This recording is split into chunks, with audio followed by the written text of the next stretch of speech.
I go? Yeah, you can. So, welcome everybody to our really nice Let's Talk About Flavors of Compassion. Hello, Boita! Let's talk about flavors of compassion.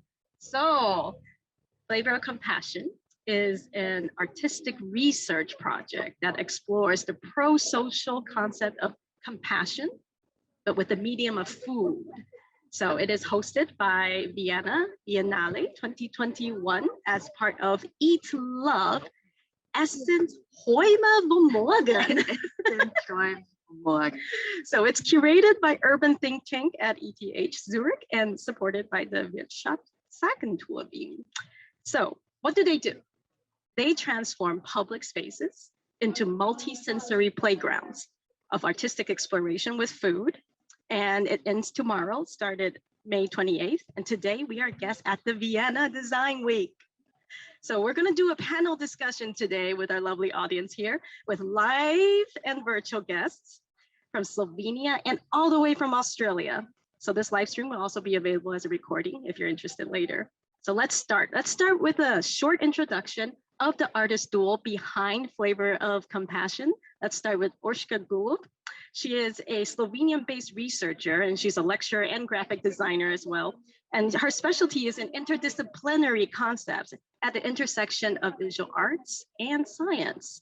So she's an educator at the Faculty of Design, and she does a lot of wonderful exploratory workshops and classes, but with a special focus on bridging two very interesting things. One is contemplative practices and sense design. So next we have Fransisca Tan with me over here, and she is Austrian-based, and she is a food experience designer. So that's kind of cool. She has background in a wide range of subject matters: gastronomy, cognitive science, communication, media, IT, all that good stuff. But what she does is she works on human experiences and meaning making. And so to use these to explore the multisensory aspects of food. And you might know her as the co-founder of the Vienna Food Festival and with social businesses related to restaurant canteens and so on. So we have these two here as the artist duo, but we also have a very, very special person here, Sasa Kerkos. So she's right now live streaming in from Australia. She's a graphic designer, illustrator, and creative director, and she focuses on something special. She researches compassion in creative processes. And so this is the core inspiration behind Flavor of Compassion. So we'll talk about this very soon. And in Slovenia, she established the Design Biotalk platform, and it's a platform that promotes design for societal change. So this is all really nice stuff that we're going to go into. And we have a cool motorcycle behind us as well. All right, Urska, would you like to start to talk about your part of work? Oh, sorry. Well, I actually don't know what to add to you to that your nice presentation. So where would you like me to begin? So how did the project started, or? Yeah, tell us about the project. Tell us how it came about. Okay, so basically what you mentioned, I also dig into the contemplative practices, and especially I'm interested in mindfulness. So I'm mindfulness practitioner, and I was doing research. Actually, it started with lecturing on the faculty of design, and we discovered with students that we talk a lot about empathy when we design things, but not sure what to do with compassion and how it's connected. We all know it's very it's good for us, but we don't know why. So it kind of, my interest evolved from that. I went into research how to incorporate compassion into to academic education and educating about compassion. And so when I was doing this research, I was thinking also about Francisca, and came this title, Flavor of Compassion, which I didn't know what to do with it. So when the this project, well, this call came for Vienna Biennale, we kind of met. She came. She came with the also kind of interest doing something with food, and we kind of connected on that. So I had a title, but not clear idea how to go What about next. your side of the story, Francisca? Yeah, so it was a very interesting notion because I remembered at night when I called up Urska and I was actually really in a like desperate place, like realizing, oh, there's this amazing food call. And I've done so much like work in food experience design, but I don't have a current project. So we like basically sat down and she was like, well, I have an idea and we can like do something about it. And when she mentioned that the notion of compassion, it totally clicked because it also resembled the emotion that I went through. Like, okay, it's like wanting to create something and knowing what my favorite medium is, and that is like food, and expressing knowledge and transforming and like drawing people in to just explore different notions. So it was very also compassionate moment for me to realize this struggle towards the concept that we cannot grasp. So it's like starting to talk about compassion, we realize there's so much like marketing nowadays and like empathy and like, I don't know, stores would like tell you to like buy a shampoo and practice self-love.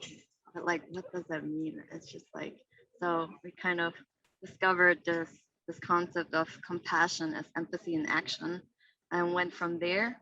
And the medium of food was so close to my work because it kind of opens up and breaks down complexity, and it makes something that is attached to like a struggle or not knowing what it means in real life to something that you can explore more playful. So that's kind of where we came up with this combination, and then just handed something in, got accepted, and then started working on developing our prototypes and our workshops for the Vienna Biennale. So walk us through then. How can we imagine this prototype, this workshop? What kind of explorations do you do at the intersection of compassion and art and food? Well, if I went also, I realized I had to go on my personal exploration. So I was exploring the visual concepts and touching, and then going, realizing that it's hard to just grasp compassion with visuals. I had I had to go into the more tangible, forming different shapes. So we also, maybe I should also switch on so shows some photos from the process.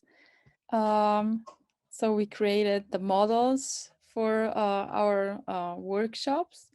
So we were kind of connecting visuals and tangibles, playing with sensory input, and so yeah. So I'm gonna try to show some pictures. I don't want to go with the microphone too close to the camera, but for example, this is like one of the molds that Orshka did. And in your time in Portugal, right? You were just like going into more like that sensory exploration, and you don't see it that well on the camera, unfortunately. I cannot get closer with the microphone. Here you, oh, hey, we have wonderful audience who's helping out right now. So you see, this is more like a mold from a hand. If you kind of put it in there, yeah. If you put it in, this one is not edible, but we made edible like molds for like clay bites that we kind of embossed in silicone, and yeah, made a art screen mold out of these. So do you see my screen as well? Yes, we see your beautiful slides. So these were the first clay molds, the molds for the ice cream, yeah, some visuals. We started with visuals and then went to the clay molds, and then only we started exploring the medium of food. I mean the food, and starting to play with material, food material. Yeah, so a lot of exploration, what it means to us, how, and actually how to tackle that. That it was my craving to experience compassion in more tangible way, like to taste it, to smell it. I had a strong desire to have it in my nose, on my fingertips, and I was really interested in, can we do something about it? Is it possible to evoke it in some way? Yeah, I remember one of the very discussions in the very beginning that we had, that was like expressed in the craving that compassion and empathy and how we treat each other, how we treat ourselves, it's so vital in a moment like this, like being stuck in a pandemic. Like when we conceptualized this was like February, March, when like both Slovenia and Austria were like still in lockdown, and this craving that how nice would it be if compassion would be like a candy that you could like unwrap and it has different flavors and you can approach it in a more like sensory way. So that was kind of one of those like visions where it's just like, what if we could like touch it like that, like interact with it. And it kind of also connects to how we set up one of the core interventions that we did. Should we like detail someone on this now? Urska, is it okay? If you what? Detail some the workshop and how it actually looks like, the ice cream ones. I see you have some slides on the videos, but maybe you also have some slides on the ice cream workshops. Yeah. So we went. Yeah. So when we did the models and we were ready to share our work with, and the point was also to get the perspectives of others, because we realized we don't have a common knowledge what compassion is, what it means to us, that it for everybody means something different, right? So we wanted to explore this with audience, and yeah, we set up this playful workshop. The food became something like we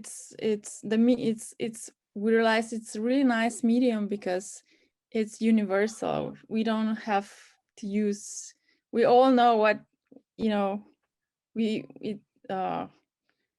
don't need words.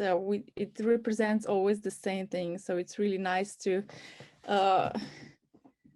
it's a kind of a good bridge to communicate over. And so what you see here, for example, in this, it's like, this is how the workshop would start. We also have this nice tablecloth present here with us today.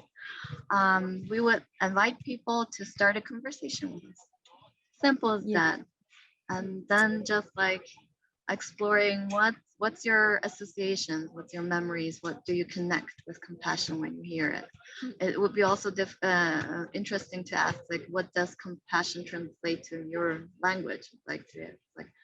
What does it mean in Slovene or in Spanish or in Italian? What's the translation? So in German, people would like have the test of what does Mitgefühl mean to me. And it's interesting how like the language aspects would change, what associations and stories bring to the table, and just like note down and just like have a collection of reports and associations connected to what compassion or lack of compassion means to them. So this is our nice handmade tablecloth that you're also invited to add to. I have some pens hidden somewhere too. I just forgot to unpack them yet. So we would start our workshop with this mode. Yeah. And yeah, you can. Oh, live one. There you go. Like now I'm curious. So, and the next step in the workshop would basically, we would ask people to share a story with us that is connected to compassion or the lack of compassion, and we would provide them with a beautifully handcrafted ice cream that we did in these molds that we created ourselves. Very colorful versions. We also have some pictures somewhere, I think. Collection, we can go back to that as well. Here you, for example, see some of the, we made them blue and yellow and green and like really poppy. So it's like, it's like you can see that's an ice cream, but you're already like taking it back because it's not a typical visual of an ice cream. And it really tasted nice too. My favorite was like strawberry cheesecake. And so we asked people to share a story of compassion, lack of compassion. They get an ice cream, and then we would challenge them with taking one of those creme brulee burners and actually do something about this projected compassion. Why, you might ask? And it's something that in all of our discussions and in our prototyping and in the first few weeks and like months of working with this concept, we realized people would share this report of coldness. If there's a lack of compassion, it's just like someone showing you the cold shoulder. And if something is like, if the memory is very compassionate, people would have this like warm sensation, a feeling of warmth, of like sharing. So like we use this kind of report to choose our medium of food and ice cream. And then we basically invited people to do something about this by melting it. And it was like really interesting to see how everyone would engage with this task, because there's this initial like resistance to, oh my gosh, some of them would say it's like, but it's such a nice ice cream, I want to eat it, I don't want to melt it. And some people would just say that the example and the story that they brought, it's like they don't want to like handle it with so much aggression, because it like, you know, it looks like a fire gun. So it's like, oh, like that's a lot. But we would encourage them and guide them through this process and just like discover also like the sensory shift like that. Like, I'm gonna tell you a secret. If you actually try this, it takes a while for it to melt. So people overestimate the power of this tool. And that's something that's very, really nice to play with. So what are some reactions that you got at the more, let's say, personal level? So they had these reactions about, oh my gosh, we're going to melt this ice cream, but I wanted to eat this ice cream, or that these contrasts between heat and hardness and melting and then warmth and so on. But what were their reflections about compassion after this exercise? Well, for me, it was really interesting that the invitation, well, like Siska said, they got the ice cream, which was not typical. So it was already invitation to a play. So we're breaking down those predispositions, putting into brackets what it means to them, and more inviting them to get into their sensory experience. So they were connecting. Actually, it was more not putting it down so much, but just connecting the bodily experience and their thoughts. So they were like the experience of compassion became more wholesome for them. And I think they were even surprised how they tackled this task, why they experience in between, because we would guide them gently through this exercise. So we'll keep on inviting them when they were telling the story of bringing compassion to the situation that they relieved. That we were also trying to help them to also notice what is happening in their body. So I was really surprised how they tackled this task. Every person did it differently, choose different tools. Some heated with hands, some just ate it, some burn it, some burn it to the ground, and somebody just put it, you know, they became so creative. I think they surprised themselves. So it was really nice to observe. And Did they try to lick up the melted ice cream? I'm curious. And for me, it was also interesting that how they open up, because it's being compassionate is also sometimes really scary experience, and they were really brave to share their experience in front of the strangers. Yeah, it was really touching and moving. Yeah, I totally agree. It's like sometimes I was like really baffled to like it's like it's funny when you kind of prototype these workshop and you kind of have the feeling that you're onto something. You found a mode that manages to connect to people, and then you kind of tell yourself in your artistic process like maybe you were just lucky, or you kind of the first prototype was done with friends, so they're trying to be nice, they're opening up because they already know you. Then you do it with friends of friends that you don't know, and then you realize, oh, it's like interestingly kind of it keeps like having the same pull. And like at some point it even felt uncanny to me, because like the surprising and like the surprise how deep they would go into this exercise, and like how much they would like also show their vulnerability in these stories, because we always kind of encourage them. They can go as far as they want, they can share as much or a little detail as they want. We don't want to like push anything.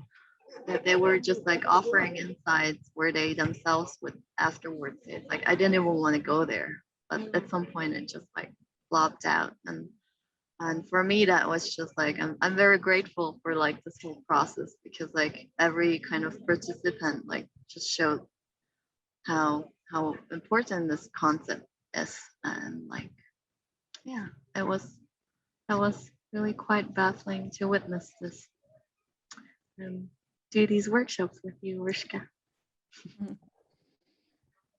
So then I'm curious about just in general, what it means to bring compassion into the or explore compassion in the creative process, and what did you learn from these workshops? And Sasha, I would love to hear your take on this as well.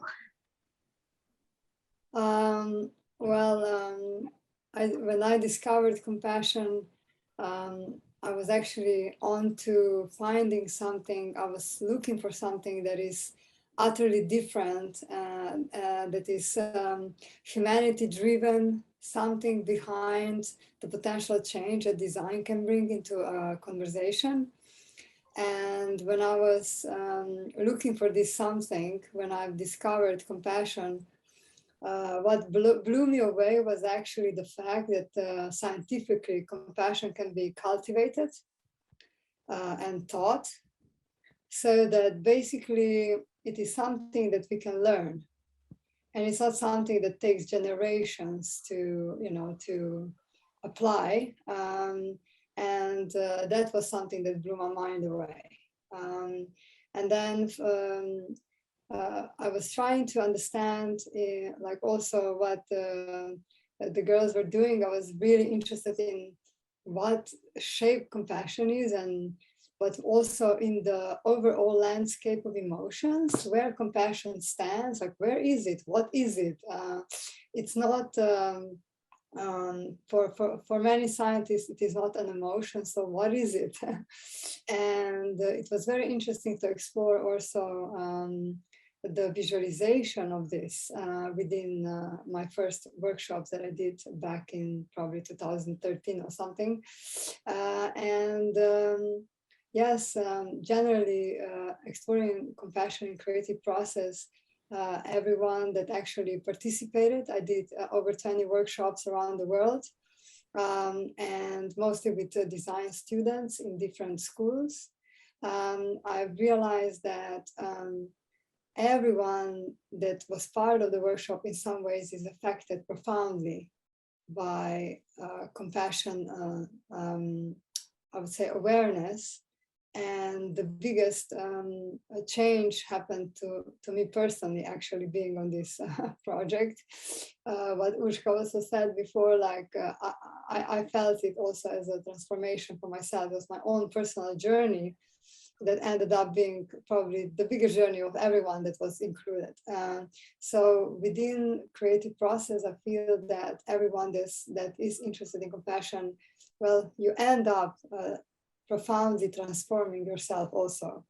And it's not something that you can fight against, because if you are kind of doing the practice and exploring this field, that is what does happen, because compassion is, as I call it, active empathy. And it does affect you in a way because you function through activity. So it's not just that you feel someone else's suffering, it's actually the system, coping mechanisms that you have, how you actually respond to suffering. And it does affect you at the end of the whole process. So I don't really know how to answer shortly what compassion is in creative processes. So I hope that this long answer did answer a little tiny bit. But what is very interesting is that it is a new field, I think, in design generally. It has been present for a while in other fields like neuropsychology, neuroscience, like other fields, but not within our field. So there is a lot of work to do. Yeah, so I was really excited when I saw this Flavour of Compassion project. I was really, really excited. I was like, oh yay, finally more, more topics, more different fields related to compassion design. Perhaps something can be done in this field further. And I'm really excited to hear more about the projects from the girls. Yeah. Yeah, it's like maybe this is also like a good point to actually like introduce into like what direction we are heading for the future, and then we can like still like continue this discussion on what's like our reflection on compassion and overall like creative processes, because we have our moderator here, Lynn, and she's not only our moderator today, she's also our surprise guest. Ta-da! And like I have a nice bio of you here as well. I didn't prepare as proper as you did. That's so the essence of surprise. where's the essence of surprise? Where do I have you? Lynn Chiu, right? Ta-da! As a philosopher of science and interdisciplinary science communicator, her research focuses on the intermingled relationships between organism and environment, especially our inner microbial environment. Buzzword gut feeling, that's valid, I think, and asks us to rethink the boundaries of individuals.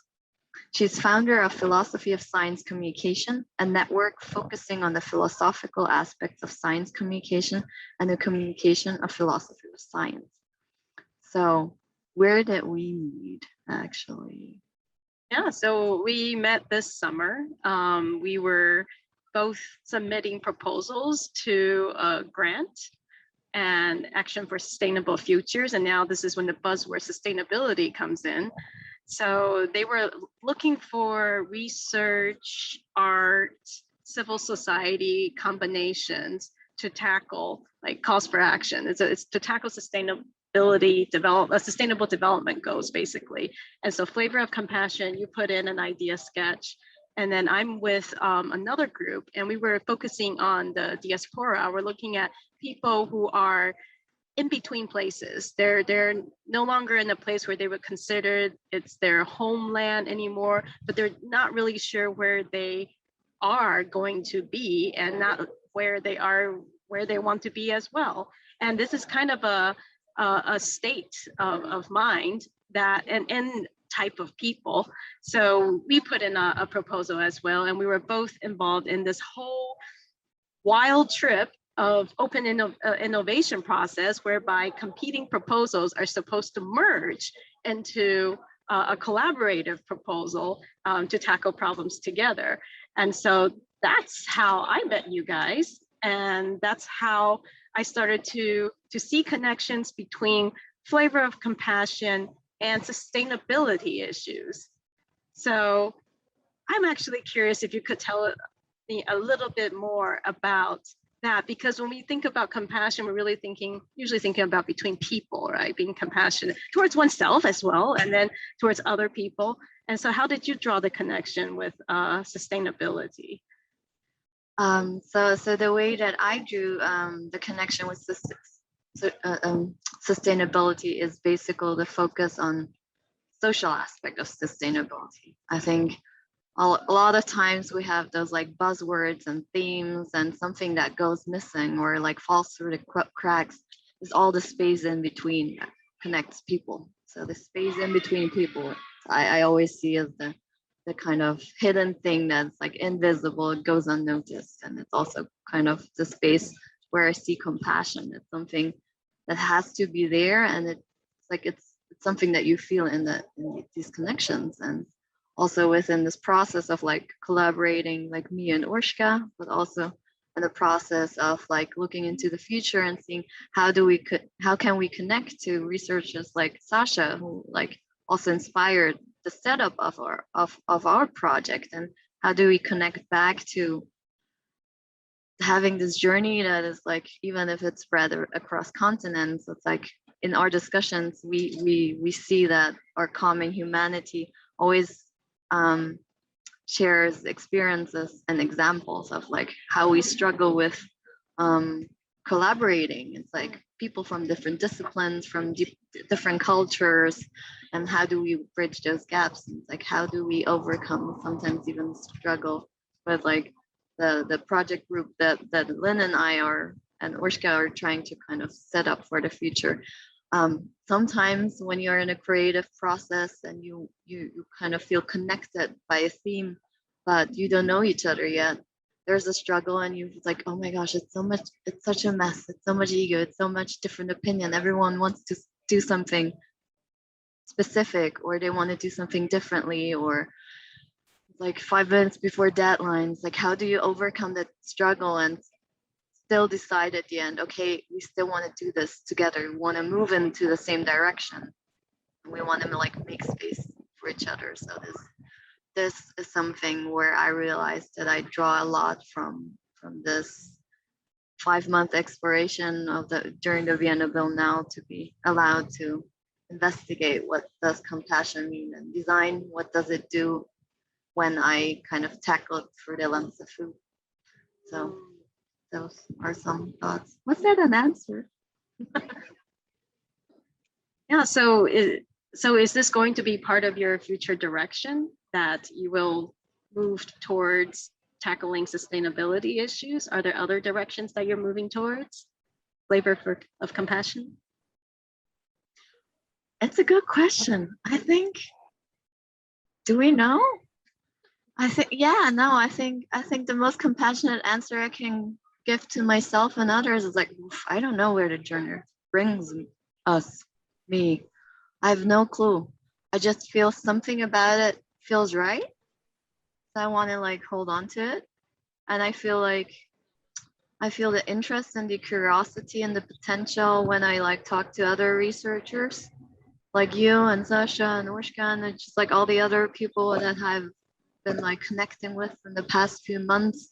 And even like just like random strangers who sat down and do these like projects with us. Some just connected and saw there's a bridge. So that's something worthwhile.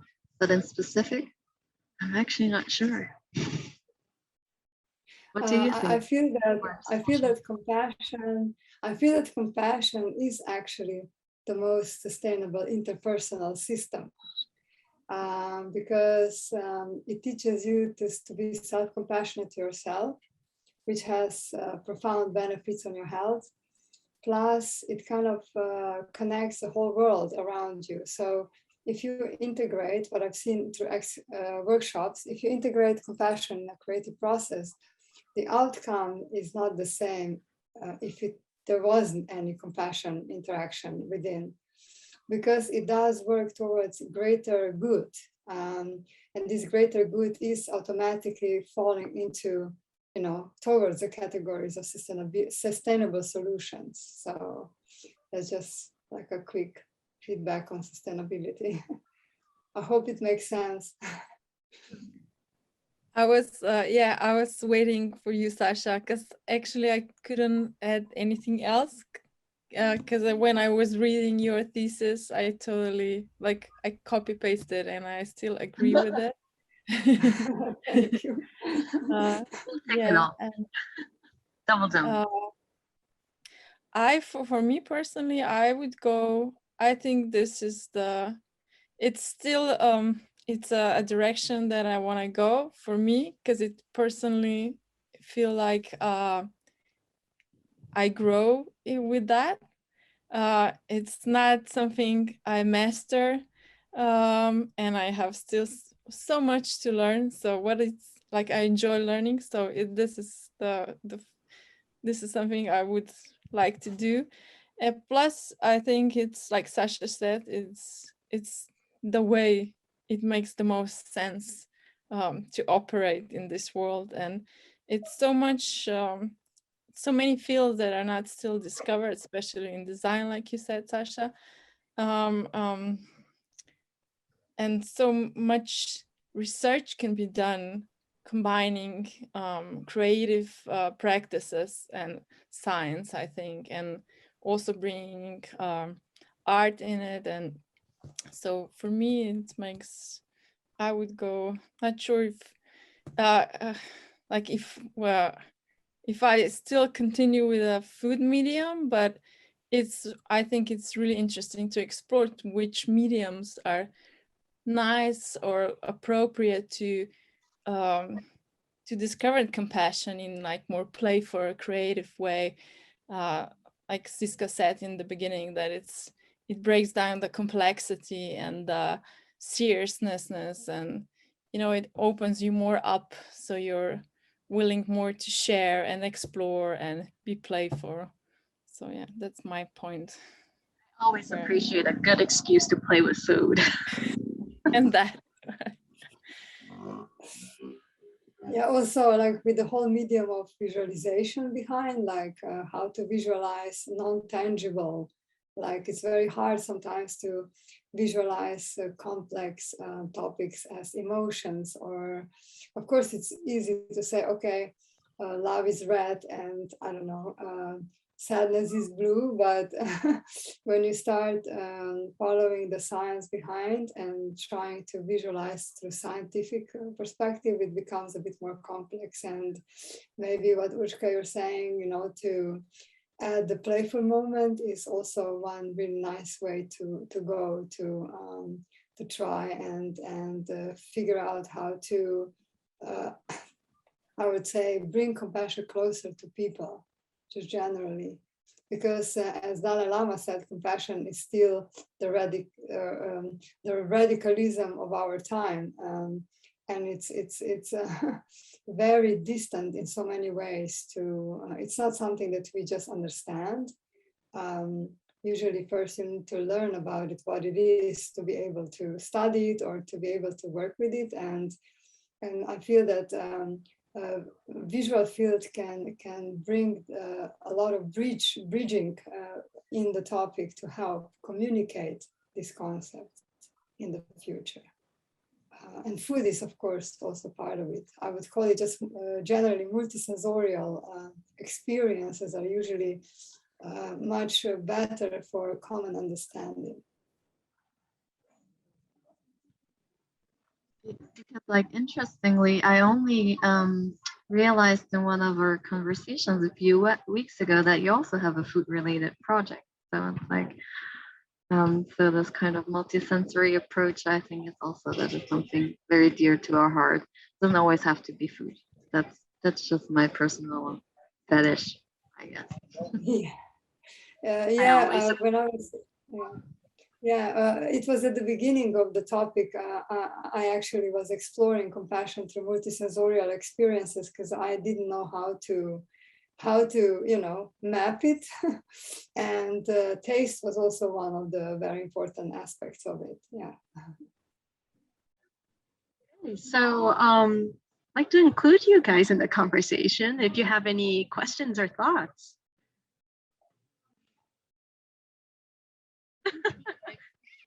About the workshop itself, or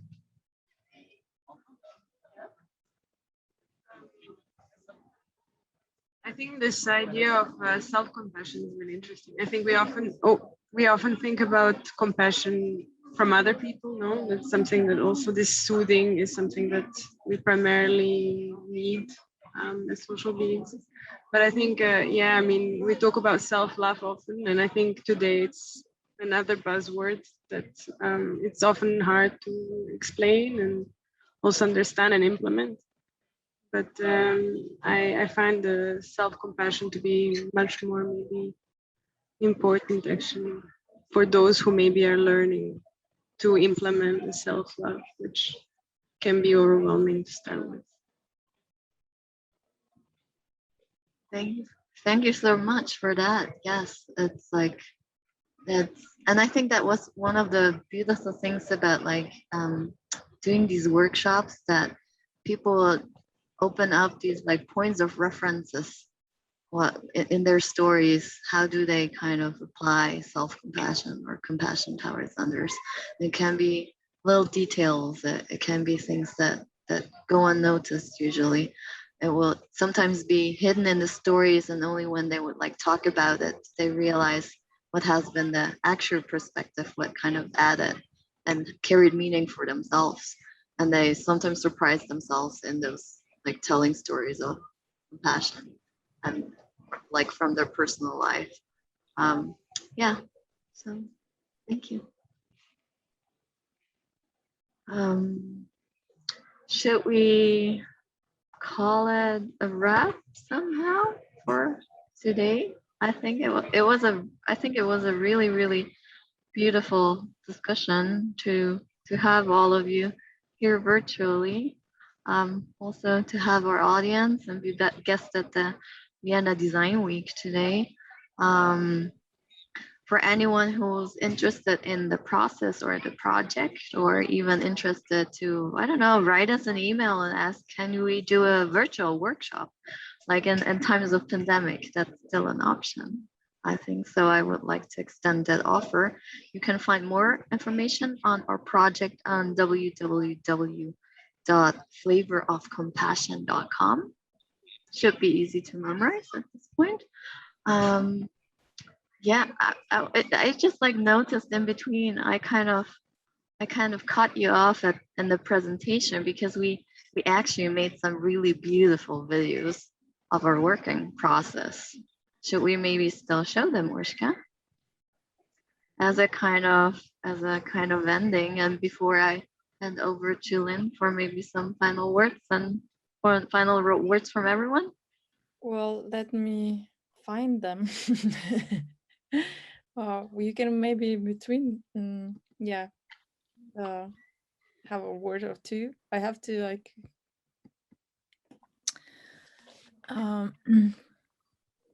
have to connect, or I can also go through on the YouTube. You think this, because they are on YouTube as well, right? Yeah, I think you can share your screen and go on YouTube. So we can advertise our channel. We only have 2 followers, so anyone who sees it out there, All right. something about it, so we don't look desperate.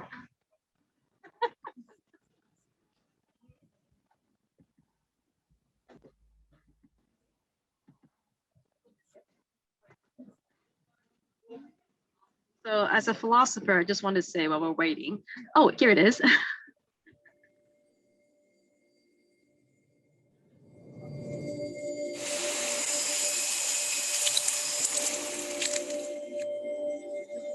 Put it on full screen. Yeah, full screen.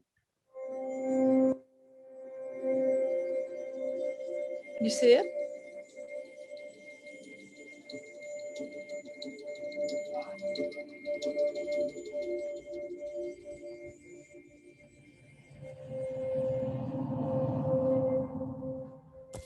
Nice. Thank you for that. So what you've been seeing in this first video was this looks like we actually constructed a huge ass like ice cube that I put on my shoulder. So that was like the introduction into this notion of coldness, like showing someone the cold shoulder and kind of turning it away. So it was like that was our kind of how we want to convey our choice of medium in the ice cream. And then we actually have two more that become like a bit more playful. So that's a video called Sensoria. We have that shoulder ice cube again.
Been a while that I've looked at them.